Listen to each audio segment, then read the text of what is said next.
The Tuesday edition of the JMSports Show is on the air. Hello everybody, Jonathan was here for JMSports 100 and the JMSports Show. How are you doing on this Tuesday? Sorry I didn't do a show yesterday, so there are some things I'm going to mix from basically the weekend. It starts with this. I love what I do here at YouTube. I love sports. Anybody who knows me knows that I will talk sports till I'm blue in the face. I will talk sports to nauseam. I love it. Love everything about it. I'm competitive. No matter what I'm doing, I'm competitive. But there are certain things in sports that I don't like. One thing people tend to forget. At the end of the day, yes, to an athlete, sports are their livelihood. To me, as a sportscaster, sports are my livelihood. But at the end of the day, all in all, it is still just a game.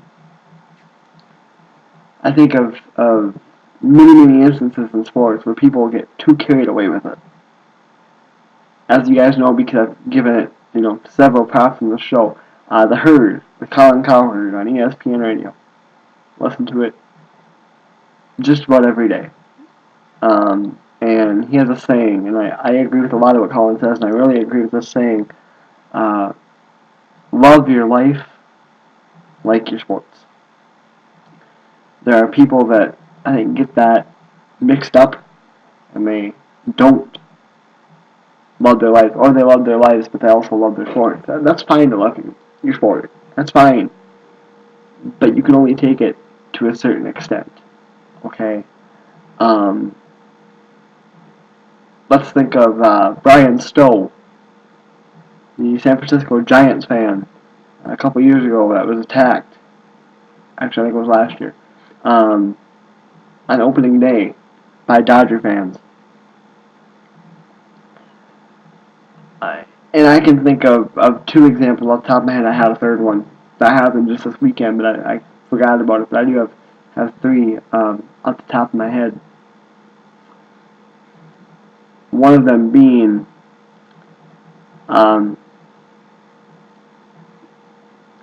in Jacksonville, a Chicago Bears fan was stabbed to death after the game.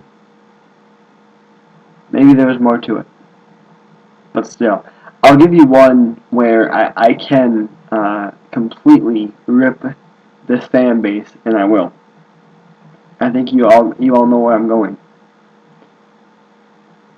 I understand that in baseball with this new wild card format, it's win and in. It's do or die time. But the actions that we saw at Turner Field from Atlanta Braves fans on Friday after what I will admit was a horrible, a very late and very bad as it was, infield fly call by the umpire. The actions we saw from the fans, where there was a 29-minute delay, 19-minute delay, when fans berated the field with bottles and whatever they could throw, throwing at umpires, throwing at players. It is pathetic.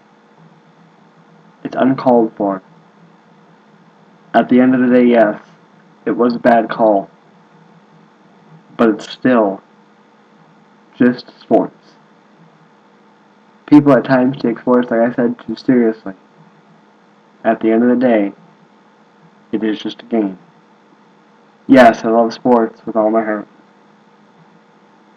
But I know how far I can take it, and I know how far is too far. Other fans need to do the same thing. Speaking of baseball, let's go there first, actually, and we'll kind of talk about what's happened throughout the first few days of the playoffs. Pretty interesting stuff. Two teams faced elimination going into tonight's action. Did they get eliminated, or were they able to hold on and take their series, respectively, to Game 4? Let's find out. The playoffs, of course, started. Um, the playoffs, of course, started on Friday with the two playoff games, which I think is a fantastic format. The wild card games, I mean, and I think that is just a fantastic format. I've been all for it all year, and I'm still for it right now. I think it's great for the game of baseball. Um, I am, of course, wouldn't you know it, having all sorts of internet issues because, well, why wouldn't that happen? I'm trying to record, so why would something go correctly? Gotta love technology. Okay.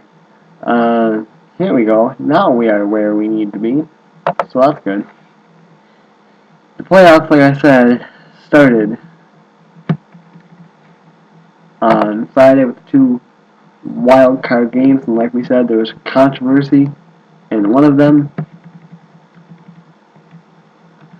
St. Louis and Atlanta 6-3. St. Louis gets the win. Chipper Jones' fantastic career, of course, came to an end. Definitely a first ballot Hall of Famer. We will definitely see him in Cooperstown. Baltimore beating Texas 5-1 to advance. Texas done. Honestly, I said it and I still believe it. Ryan Washington is either gone as Rangers manager, I believe, or if he's not, or if he doesn't get fired, he will be on a very, very hot seat, losing back-to-back World Series, and then really missing a playoff game, or losing a wild card game to make your way into the playoffs. Basically, and of course, we got the Josh Hamilton stuff that happened on the last day of the regular season, where he missed a fly ball. Going into Saturday, Detroit beat Oakland 3-1. Tremendous pitching performance by Justin Verlander. Cincinnati getting a 5-2 win over San Francisco. Going into Sunday, Detroit goes up 2-0 in their series with a 5-4 win over Oakland. Washington beats the Cards 3-2. 7-2, the Yankees beat the Orioles, and Cincinnati went up in their series with a 9-0 win. Cincinnati moved up 2-0. So today there were two games. I'm sorry, there are actually two games yesterday. I forgot. This is Tuesday. I forgot I didn't do a show yesterday. St. Louis and Washington. St. Louis got some revenge. They really hit the ball well. 12-4, they get the win. Baltimore beat the Yankees 3-2. Bruce Chen getting the playoff win there.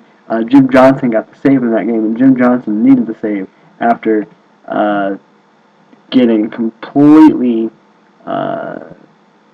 destroyed in the first outing in game one, as he gave up, I believe it was 600 runs in that game. So then that brought us to today, and coming into today, there were two games, and two teams faced elimination. San Francisco and Cincinnati faced elimination. Of course, San Francisco and Oakland faced elimination. I'm sorry, my bad. So what were we going to see? The series shifted back to Cincinnati. The series went to Detroit. Two teams that were looking to lock the series up were going home. Could they do it? Neither one of them could. San Francisco beat Cincinnati 2-1. Oakland gets a 2-0 win over Detroit to stay alive in their series. Both teams are down in the series 1-2. Let's take a look at the action for Wednesday, and I will do times and stuff for this. Chris Carpenter will take the mound against Edward Jackson at 1:07 p.m. Eastern Time on the MLB Network, as it's Game 3 of that series. Of course, that series is tied at 1. Cincinnati will look to end the series tomorrow.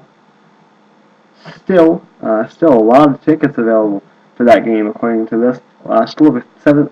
According to this, which I don't know how accurate it is at this point, still over 7,000 tickets available for San Francisco and Cincinnati. 4:07 p.m. Eastern Time on TBS. Barry Zito will go up against an undecided pitcher at this point for Cincinnati. Baltimore and the New York Yankees. Game 3 of that series on TBS at 7:37 p.m. Eastern Time. Gio Gonzalez takes on Hiroki Kuroda. And just an hour later, 8:37, p.m. Eastern Time on TNT. Max Scherzer will take the mound for Detroit as they try to win their series in Oakland. By the way, I'm sorry, I said that actually. I actually said that the Detroit-Oakland game was in Oakland. It was in Detroit today, and it actually wasn't, and I didn't know that. A.J. Griffin will take the mound for the Athletics. Basically, I'm not going to keep track of picks, but my gut feeling is San Francisco gets the win. And once again, they will bring the game to a game. They will bring it to a game four. I'm a little shaky saying that.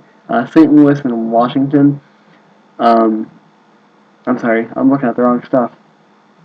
So let's look at the right stuff. But actually, I'm still going to go with what I said.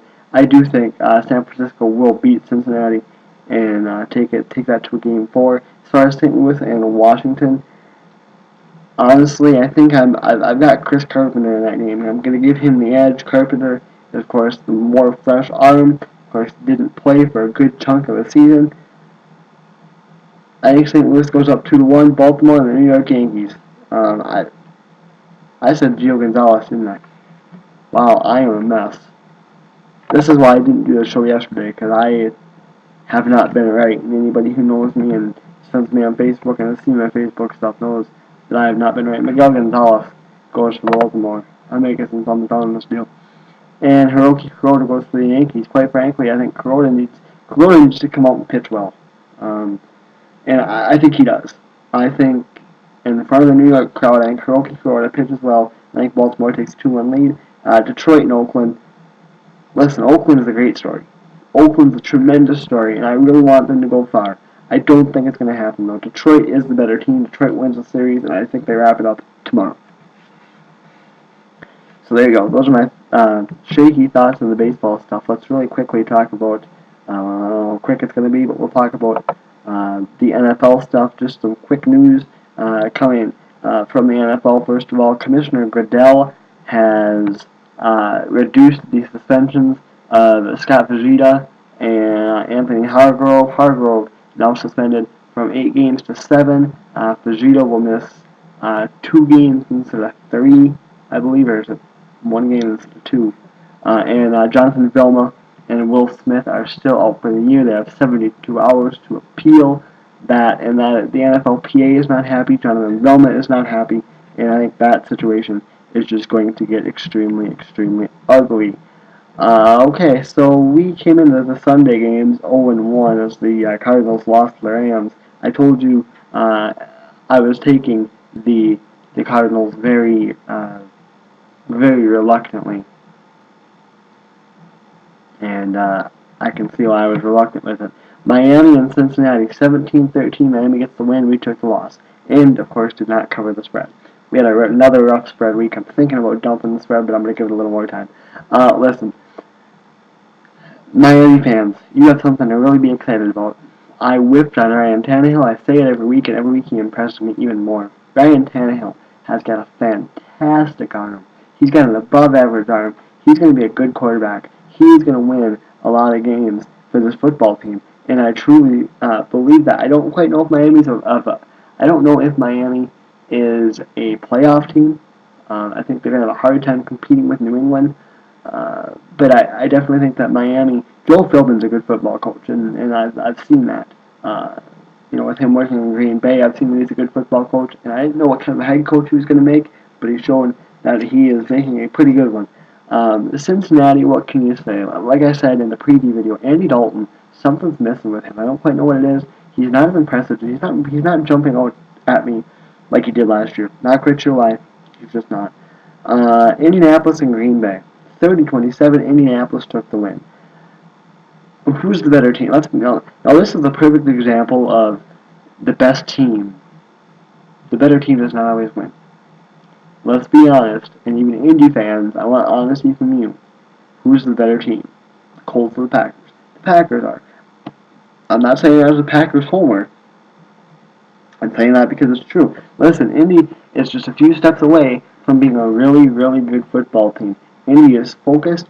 30-27, they got the win. Remember, they were down 21-3 at halftime. Andrew Luck looked really good, as always, and they were playing inspired. And that's another thing I said in the preview video was you could look at the game two ways. The Colts were either going to come out and they were going to play inspired, or they were going to come out and play flat because they're too young and they didn't have their leader. And basically, they played in both ways, and even they admitted, even the Colts admitted at halftime they were still thinking about Chuck Pagano, and that kind of took away from it a little bit. The Packers, what can I say about them? They need a lot of work. Their offensive line needs a lot of work. The problem with Packers is they run a lot of play action. Well, for the play action to work, you have to have a running game. Cedric Benson goes down with Liz Frank injury. He's out from anywhere from 6 to 8 weeks to maybe even the rest of the year. AJ Green, I believe, is the name of their backup running back. His last name is Green, I know that. I should know this, but I don't. I really apologize, guys. I'm sick. I've been to the doctor a couple times in the last couple of weeks. I'm okay. I'm not, life-threateningly ill or anything. But I'm just not completely where I should be. But they don't have a running game, though, basically. I think Green will be okay, but he will definitely be no Cedric Benson. There were two things when the Packers signed Cedric Benson that I was worried about. Can he stay healthy and can he stay out of trouble? In Green Bay, it's not really extremely hard to stay out of trouble. You can get in trouble, but it's harder to get in trouble in Green Bay than it is in, like, a Chicago or in a Cincinnati. So it's going to be interesting. Packers need some offensive line help. The defense needs a little bit of help, too. I'm not selling on Dom Capers. I think Dom Capers is a good defensive coordinator, but the Packers just flat out need work. They still have time, but they need work. Good test for them next week as they play the Houston Texans on Sunday Night Football. That's either going to be a good test or an ugly, ugly football game. Baltimore and Kansas City, 9-6. Baltimore gets the win, so did we. I said, watch out for this game. I said I thought it was a trap game. I said, Arrowhead Stadium, tough venue to play in. Baltimore, you can't stress enough. 4 games in 19 days, 18 days. You can't stress enough how much that takes out of you, plus having to play in Kansas City. I knew Baltimore looked tired. I had heard that they didn't look good against the Browns on week 3, that they looked tired, worn out, and beat down. And I watched them a little bit play. I watched a little bit of the Baltimore Kansas City game on Sunday, and that's exactly what happened. They're a worn down football team. I think they'll still be okay.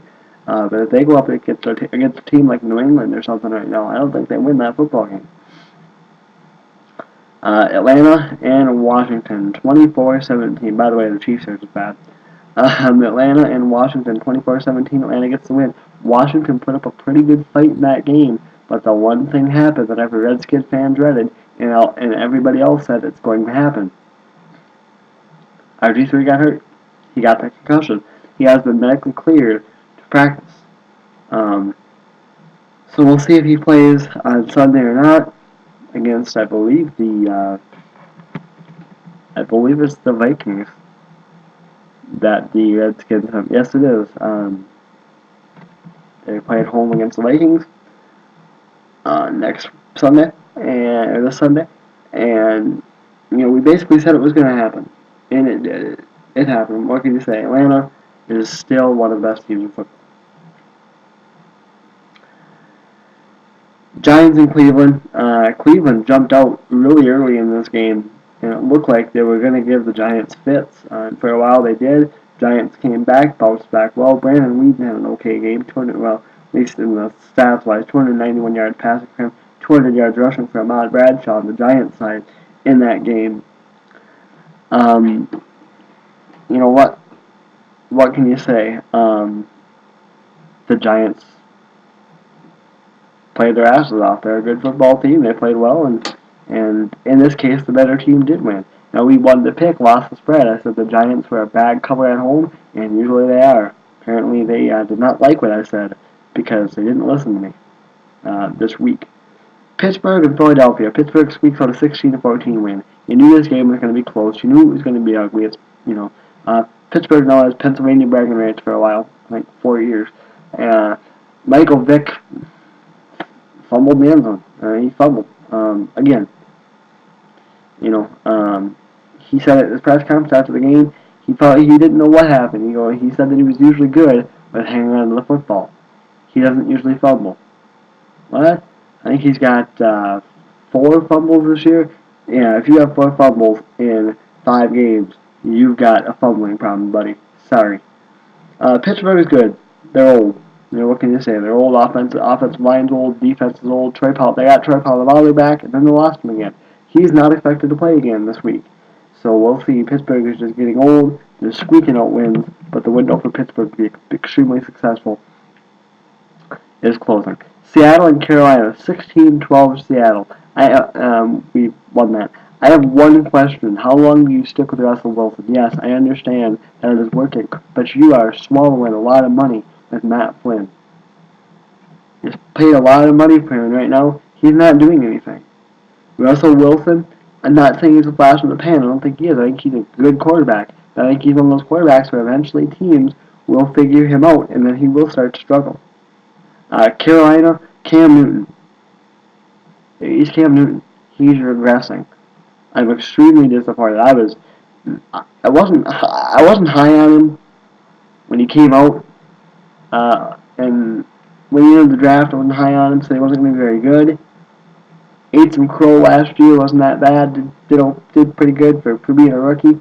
Now this year, I'm looking right, and so far I'm not having to eat any crow. I kind of am, because I actually said that I thought that with a full offseason, Cam Newton would get better. Guess what? With a full offseason, he regressed. How does that work? Don't quite know. Chicago and Jacksonville. This game went exactly like I thought it would. 41-3 Chicago. Chicago's defense is just... They're bears. No pun intended, but they're bears. Charles Tillman, and Lance Briggs both had interceptions for touchdowns. Again, for back-to-back weeks. The defense, here's the funny thing. Briggs and Tillman have more touchdowns this year than Matt Forte. That's bad. Chicago's defense is just an animal. And I would not be surprised to see Chicago in the Super Bowl at the end of the season. I'm not high on them. I think they're that good. Jacksonville, what can you say? They're just not good. Minnesota gets a 32-7 win over Tennessee. Listen, the Vikings, they're 4-1 right now. They're playing some good ball. Not buying them completely. You just wait until the second half of the year. They do have a little bit of a rough stretch. I don't think they match up well against the Bears. I don't think they do. I think Christian Ponder has improved, but I think that Bears defense will get the best of Christian Ponder. As far as, other than that, though, really, I think the Vikings could maybe beat the Packers. I think so. I think they could. But I'm interested to see what they do. In Tennessee, listen, you fired Jeff Fisher for Mike Munchak. How's that working for you? Not too well this year. My prediction right now, even though we're only 5 weeks in, Munchak gone at the end of the year. They will have no Jake Locker again next week for their game. Matt Hasselbeck will start on Thursday against Pittsburgh. New England and Denver, 31-21 New England. Peyton Manning tried to make it close, 345 yards passing. Listen, I'm still high on this Broncos team. I am. I know they're struggling, but I'm high on them. New England's good too. I don't really know what to say. These are 2 good football teams. These are both teams that are, in my mind, going to win their division. New England's going to win the AFC East. Okay, we all know that. Yeah, I think Denver wins the West. Oakland's bad, Kansas City is bad, and quite frankly, San Diego's not very good either. San Francisco and Baltimore. San Francisco and Buffalo. 45-3. San Francisco gets the win. Is there really anything you can say about that? Alex Smith had a great game, 303 yards passing. Frank Gore, 106 yards rushing. Michael Crabtree, 113 receiving yards. What can you say? Smith is just, he continues to get better, I think. I think he's a few steps away from elite, but he definitely continues to get better. What can you say? This game was no surprise for anybody. New Orleans and San Diego. First of all, congratulations to Drew Brees breaking Johnny Unitas' consecutive touchdown record. You knew he was going to do it, quite frankly. He did it on a beautiful, wide-open pass to Devery Henderson, and it was a nice pass. One thing I never really noticed about Drew Brees, because I've watched him play a lot of games, but I never really noticed until I sat down and watched the Sunday night game by myself and just thought. When I watch football by myself, I absorb it more because I'm not talking to other people. I'm just unfocused. And I guess I didn't realize how much Drew Brees has to look over, peer up, kind of stand up a little bit on his tippy toes and find his receivers over his tall offensive line. That was pretty cool. And for as accurate as he is when he has to do that, it's amazing. 370 yards passing for Brees, 131 yards receiving for Colston. 31-24, like I said, New Orleans is turning around. Sean Payton was there. Joe Vitt was not. Mickey Loomis was not. Sean Payton was there with his son. I showed him several times on the television broadcast. What can you say? I think the Saints are in for a turnaround. I'm not saying they're going to be a playoff team. I don't think they'll make the playoffs. I don't. They don't win their division. They're not getting by Atlanta. I do think they turn it around. I think they'll start to win some games. I'm saying 6 or 7. That's my officialness on it. 6 or 7 wins for the Saints this year. I really think they're going to really tune it up because they finally figured out that, hey, we can win. We can do this. The one thing is when Cromer gets out and Joe Vitt comes back, and they're going to have another adjustment process. How is that going to go for them? San Diego, Norv Turner's out at the end of the year. I've said that. It's do or die time for Norv Turner. If he does not make it in the playoffs and does not make it far in the playoffs, I don't think he keeps his job. Even if he goes far in the playoffs, I don't think he keeps his job. Look at what the Chargers did with Marty Schottenheimer. He lost in the playoffs, and they fired him. How'd that work for you? Not too well. Like the Jeff Fisher, Mike Munchak thing. Be careful who you fire, because in sports, you can fire him. Get Fisher out of there. We need someone new. Well, you gotta have a replacement. Titans haven't found their replacement from Jeff Fisher, and the Chargers definitely haven't found their replacement from Marty Schottenheimer. Dallas, Detroit, Oakland, Tampa Bay were all on byes, by the way. Houston and the New York Jets. 23-17. Houston gets the win. Nobody is surprised by that. I'll tell you what I was surprised by. I watched that game. I'll tell you what I was surprised by. I was surprised by the play of Mark Sanchez. He had 230 yards passing. Yeah, they fell short. Yeah, there were key plays in the game that he should have made that he could not. But based on what he had to work with and all the injuries to his receivers that he had to work with, wow. That's all you can say is wow. Tebow time is still coming, I think. Sanchez bought himself a little more breathing room, but I think Tebow time is coming. I figured Houston would roll over the Jets. They did not. Like I said, 23-17. Houston is still the best team in football, but I know they took a huge loss. Brian Cushing is expected to be out for the year with a torn ACL. That is huge for that defense. Huge, because Brian Cushing is definitely a very, very destructive force on that defense. So it'll be interesting to see how the Texans can do without Brian Cushing. Also, I've got one more thing to mention, and I'm going to wrap it up because we're at about a half hour, which is about our normal time. Jerry Sandusky, justice has been served. He has been sentenced to no less than 30 and no more than 60 years in prison. Basically a life sentence. People say, well, why didn't they give him a life sentence? Well, think about it. He's an elderly man. He got his life sentence. Even the judge said that today. 30 or 60, anywhere from 30 to 60 years. For as aged as Sandusky is, that is a life sentence. And quite frankly, and I've heard this from several people, including my mother, who did work for an attorney for many years. She said that people in jail do not take well to molesters and things of that nature. I've heard a lot of people say that Jerry Sandusky will not make it very long in prison before somebody takes his life. So, just a sad situation, but finally the victims can breathe a little easier It's relief. It's relief in a way. In a way, it's relief. It's over. It's done. No more coverage. They'll still be talked about it, I'm sure, at times, but still no more coverage. Jerry Sandusky's going to appeal. Quite frankly, I think it's a waste of time. Just because you said in your statement today that you used the words like disgusting and vile. You said you did not do those disgusting actions. Just because you use those words does not make you sound any more innocent. Alright guys, that is going to do it for me and this edition of the JMSports Show. Don't forget about baseball playoffs tomorrow. We'll talk about that also tomorrow. College football picks to be made and a Pittsburgh Steelers Tennessee Titans preview. All that and more. And thank you for joining us. I am John Lemzat for JM Sports 100 here on YouTube, and this has been the JM Sports Show.